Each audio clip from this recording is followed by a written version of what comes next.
She was not a great candidate, let's be honest. When she said, when they Well, asked, why isn't she a great candidate? She combined several trends of thought here: black, woman. that's not a candidate. Those are, that's identity politics. Shatner did well as the captain of the USS Enterprise. Sadly, this isn't a make-believe science fiction movie though. He's nowhere near as competent when it comes to politics here in our country. The woke media has gotten to him, and it's obvious that he believes in the lies that we've been told. Now, what's funny is that Bill Maher is the one who's explaining all of this to him. I'm guessing he'd be surprised to know what a DEI hire is, but that might be just a little bit too advanced. The idea is that he believes in what the Democrats have been selling. Just because somebody checks a few boxes, then they're fit for the job. People are tribal. There are some people who will vote just for the person who looks like them or is like them. But obviously, I think this proves you got to go a lot further than that. You can't just be woman, black person. I mean, Trump got a quarter of black men. That's 25%. I know. He didn't do much better in generally because the women are very much against him, but he killed it with Latinos. If there's any great irony in this election, is that the guy who came down the escalator 10 years ago talking about the rapists, they keep giving him more of their votes. And again, I understand this. Why? Tell me what you understand. I will. Democrats don't understand their own constituencies. If you're a Mexican American, who do you fear taking your job? The guy who just came in through the border. Of course they like the guy who says, I'm going to keep everybody out. But he didn't say I'm keeping everybody out. Well, I'm going to send everybody out. Okay, but the Democrats could have won this election in a walk, I think. Not a walk, but I think they could have won it if Biden got out earlier. They had a true primary season to find the best candidate, not just one whose turn was it, who, by the way, before they anointed her, nobody was sort of on the page that she was very good at being a candidate. Or she failed the first time. And I think that this is where the difficulties begin for some liberals like Shatner. They can't comprehend that policies play a role in these elections. Donald Trump was the president for 4 years. The economy was good, the border was secure, and wars were nowhere in sight. Comparing that to the Biden-Harris administration, you get the exact opposite. You'd have to believe that just like the actors, he thinks that just because someone looks the part, they can do the job. Now that might work in Hollywood where most things are fake. The real world calls for something a lot more tangible, something real. And this could explain one aspect of this year's elections. Kamala went into it like an actress, with a teleprompter, a script, and a dream of one day being the president. Trump, on the other hand, he put it in the work. He spoke to us like a real person and convinced a lot of us that he can make America great again. It's as simple as that. But here's where we figure out that Shatner has been watching a little bit too much MSNBC, CNN, and all these other mainstream liberal network news channels. Watch. I don't feel like most people in this country hate, especially the conservatives, quite frankly, are much more tolerant of people they don't like. It's the liberals who are purists, especially the ones in this town. They're the ones who, like, if you don't agree with me 1,000,000%, I don't even want to know you. That's one of the reasons they lost. They have a bad attitude. I don't know why the Democrats lost. I don't understand why the Democrats lost. Well, people will be writing books about it for years, many reasons. Part of it was, Biden should not have stayed on so long. That I understand. But inflation, prices have come down. The economy is good. I mean, I don't know why they voted against her. Well, against the party. Now, if you're a millionaire who lives in a multi-million-dollar home, meanwhile the rest of America suffers, of course you just don't understand. Because it's easy to say that prices have gone down and that the economy is good. Especially if you live in an ivory tower. The simple fact of the matter is that Shatner, much like other rich liberals, are completely out of touch with reality. They're also victims of propaganda. Even though the truth is out there, they're just not ready to face it. But here's what's infuriating with all this talk. It's out in front of the world to see. Bill Maher, he sees the hypocrisy within the left. He understands the Biden-Harris administration has turned our country inside out. He even recognized the epic disaster that's happened at our border. Watch. The pointless reversing of Trump's border policy, which was remain in Mexico and not everything counts as asylum. The Democrats' fatal flaw is they always have to look like the good people. So they reversed that and let in too many people. Not that we shouldn't be a nation of immigrants, but it just was a lawless shit show for years. And people noticed, and then they started to send them, the Democrats' hypocrisy was called out because the people in the northern cities who were like, we welcome everybody. And then the governors on the border states were like, okay, well, here they are. Enjoy this What busload. hasn't been talked about to the extent I will be is the unrest, given global warming, of millions of people wanting to get somewhere else. And somewhere else is like the United States. There are millions of people that will, in the near future, Yeah. want to leave their country because they can't live in it. Yes. And look, I mean, it's going to happen here too. We could lose Florida. Well, we will. And if anybody eventually knows about losing Florida, it's Democrats. By the way, Florida, which used to be a swing state, Yeah. is now just bright red. And you know Right. why it is? Him? No. The governor, I The mean? influx of Latinos. Ah. So again, the irony of the Republicans accusing the Democrats, I don't think the Democrats are doing this, of purposely letting in all these Latin people to vote for Democrats. And then, in Florida, it worked out the other way. Even with all of that, he continues to remain liberal. And I understand that we can all vote the way that we want to, but he sees what's happening. He understands that something's wrong. So why would you keep pushing people to the left when he knows that Republicans are much more tolerant? When he himself admits that Democrats are pursuists and are the party of hate and not common sense. It just doesn't make any sense. What I'm really excited about is that the political correctness, the sort of woke era is over, because you need mob mentality momentum in order to keep that going, in order to threaten people if they're not thinking and talking the way you do, to threaten their lives, threaten their careers, threaten their place in society. You need that momentum in order to do that. And when Trump won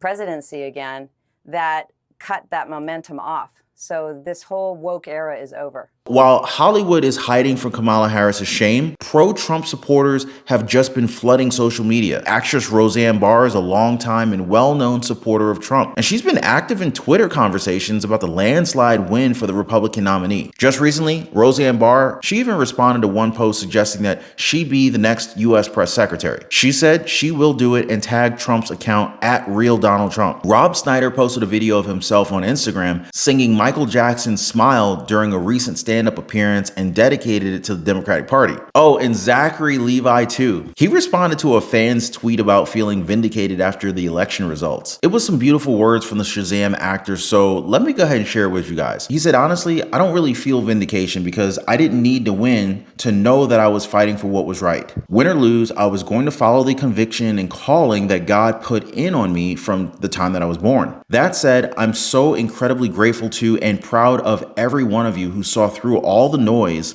and chose to vote for at Real Donald Trump. There's still much work to be done though, and I won't stop fighting, ever. Now that's a real supporter right there, guys. Not like the fair weather celebrity endorsers Kamala Harris seems to have. What did that impersonator say again? Taylor Swift, Beyonce, where are you now? Kamala's all alone, drinking in her Democratic basement. She's probably hiding from the whopping $20 million debt that she still owes people from her campaign. President-elect Donald Trump recently brought it up on X. He said that Democrats who fought a hard and valiant fight in the 2020 presidential election, raising a record amount of money, didn't have lots of dollars left over. Moreover, according to Trump, now they're being squeezed by vendors and others. They're gonna start having the collections agency calling them. He even called out for Republicans to do whatever they can to help them during this difficult period. He said that his party has a lot of money left over in that their biggest asset in the campaign was earned media, and that doesn't actually cost very much. I mean, Can you believe it, guys? The Harris campaign outraised Trump with over $1 billion in less than 4 months since President Joe Biden was forced out of the race. And lo and behold, the vice president still managed to end up with her campaign $20 million in debt. That's Democrats for you guys. And now her campaign's at it again. The failed Democratic presidential hopeful is now asking for cash for the account through this fundraising platform, Act Blue, as vendors worry her campaign won't pay them for services already rendered. It's pretty jacked up. What they're telling their supporters is that it's supposed to be for the down ballot Democrats pushing for a recount in their respective races. Sure, Bob. What they didn't tell people is that the money can also be used to pay off election-related expenses too. So far, from what we've gathered, only incumbent Pennsylvania Democratic Senator Bob Casey has officially launched a recount in his bid to overturn Republican challenger Dave McCormick's projected victory. Apparently, they're still holding out some kind of hope that outstanding provisional votes from members of the U.S. military and others in the deep blue Philadelphia will overcome McCormick's 36,000 vote advantage. In fact, the three-term senator's campaign is still blasting out fundraising emails and claiming that the race is not over. And get this, guys. Senate Majority Leader Chuck Schumer, in one of his final acts of defiance as the departing Senate leader, he took the unusual step of not inviting McCormick and apparent Democratic victor Ruben Gallego in Arizona's Senate race to Washington, D.C. for orientation session in the upper chamber this week. National Republican Senatorial Committee spokesman Philip Letsu, he blasted the move and said that instead of wasting millions of Pennsylvania taxpayer dollars on a doomed recount, Bob Casey must concede and Schumer must allow McCormick to attend Senate orientation. I mean, can you believe this, guys? These people said that they're all about protecting democracy, and here they are blatantly defying the voice of the people every step of the way. What happened to all the Hollywood celebrities that were endorsing her? I mean, they really tried to give life to Kamala Harris's campaign, but in reality, they were really only able to accomplish one thing, which is that I quit watching their shows. I mean, seriously, guys, the whole thing was just tone deaf from the very beginning. Fox News contributor Raymond Arreo, he talked about this and how Kamala was showing off celebrities while Trump was out helping with hurricane victims. Watch.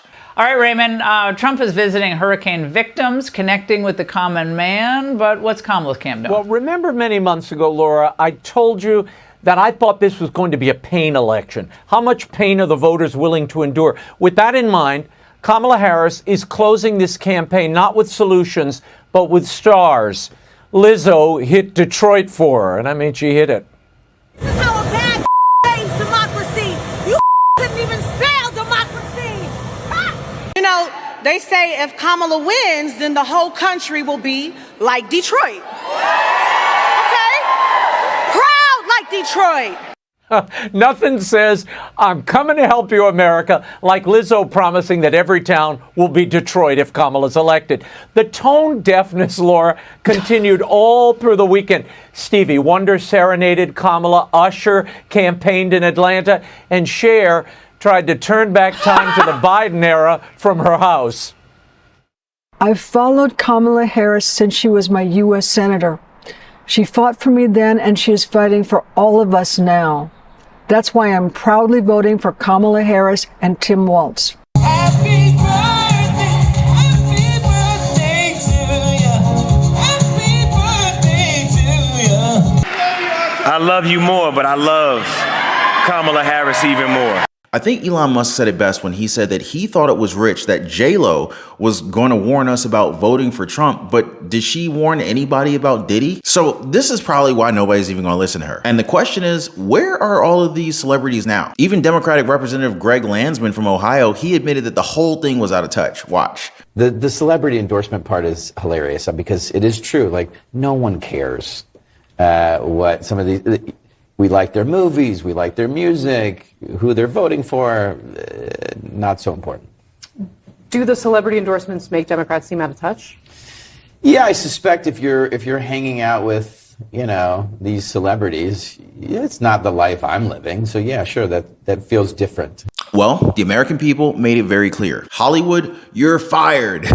Democrats, you're fired too. Now, as comedian Bill Maher said, it's time for Democrats to look in the mirror after that humiliating Kamala Harris loss. Watch. To the losers look in the mirror. No? Well, maybe you should. Sorry. Well, that's my feeling. Losers look in the mirror, okay? Yeah.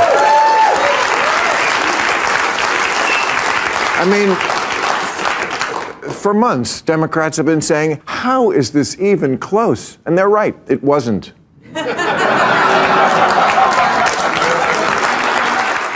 Seriously, guys, it's been a week since Donald Trump declared victory over Kamala Harris in the 2024 presidential election. But what happened to all the celebrities that were supposedly endorsing Kamala Harris? Why aren't they saying anything? It's like radio silence, right? I mean, we're talking about A-list stars like Oprah Winfrey, Taylor Swift, Jennifer Lopez, George Clooney, Beyonce, Bruce Springsteen, Leonardo DiCaprio, even Arnold Schwarzenegger. You guys remember all that, right? But now it's just radio silence. Now, according to PR expert Doug Eldridge, had it been closer, you might have been hearing more fervent rebukes and calls to resist from the celebrity class. But the thing is, Trump dominated the Electoral College and he won the popular vote. The voters, which is a synonym for fans in this case, they spoke loud and clear. So now Eldridge is pretty much saying that these partisan celebs might have lost the election, but they cannot afford to isolate and lose their fans as well. But seriously, guys, it's like business as usual for these people. Oprah Winfrey spoke at the Democratic National Convention in August and appeared at Harris's final rally in Philadelphia on the eve of Election Day. Well, nothing. Meanwhile, Lopez, who spoke at Harris's rally in Las Vegas, has been busy promoting her film Unstoppable,